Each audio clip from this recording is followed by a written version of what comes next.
In the dying hours of the final day of the 2024 Parliament sitting, the Australian government passed the long-awaited Tranche 1 reforms to the Privacy Act. The reforms implemented 23 of the 116 proposals that the government identified in the Privacy Act review report. I'm Donna-Leigh Jackson.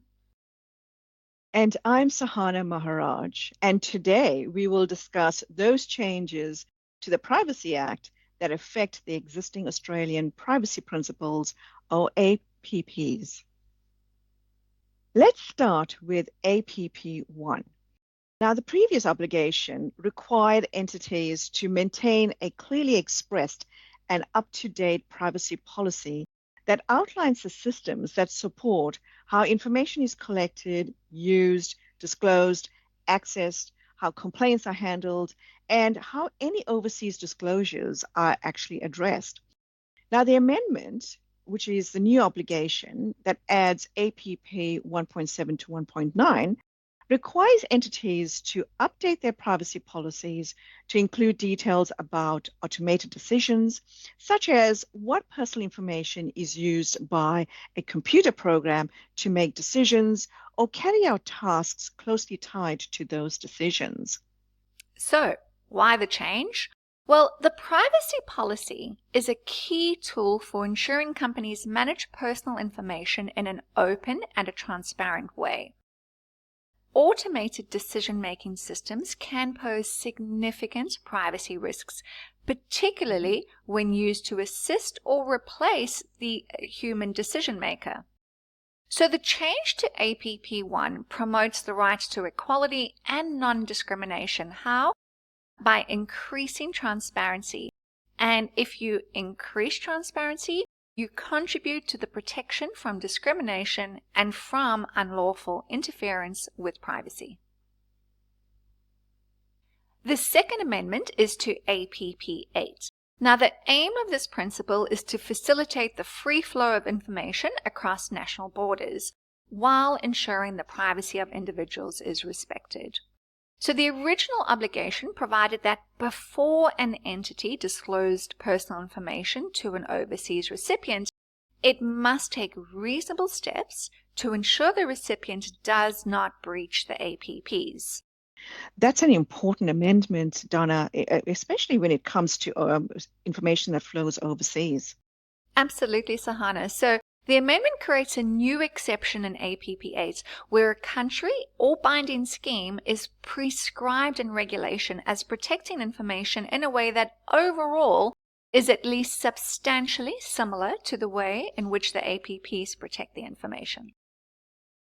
That's right. This change aims to ease the burden on APP entities by really simplifying the assessments under APP 8.2, which now positions Australia as a trusted trading partner, enhancing global competitiveness for Australian businesses as well. Now, the disclosures to prescribed countries would bypass APP 8.1 and Section 16C obligations, for instance, and are really similar to the GDPR adequacy agreements, potentially enabling mutual recognition of data protection laws. Absolutely, Sohana. And finally, there's the amendments to APP 11.1. The previous obligations required entities to take reasonable steps to protect personal information from misuse, loss, and unauthorized access, modification, or disclosure. It is technology neutral and non-prescriptive, allowing flexibility based on the entity's circumstances. Now, the amendment, which is 11.3, has been inserted to specify that reasonable steps include technical measures, for example, data encryption and strong passwords, as well as organizational measures, which includes employee training, data protection policies as well. Now, this is quite a vital amendment. Would you agree, Donna-Leigh? Yep, absolutely. So why the change? Why was this amendment introduced? Well, it clarifies that APP 11.1 includes both technical and organizational measures. So while this change doesn't provide greater specificity as to what reasonable steps entities should take to protect personal information, what it does is it clarifies the expected scope of measures that are needed. The amendment also enhances international consistency. You mentioned GDPR previously, but the GDPR requires both controllers and processors to implement appropriate technical and organizational measures that ensure a level of security appropriate to the risk. So we've got this international consistency with GDPR.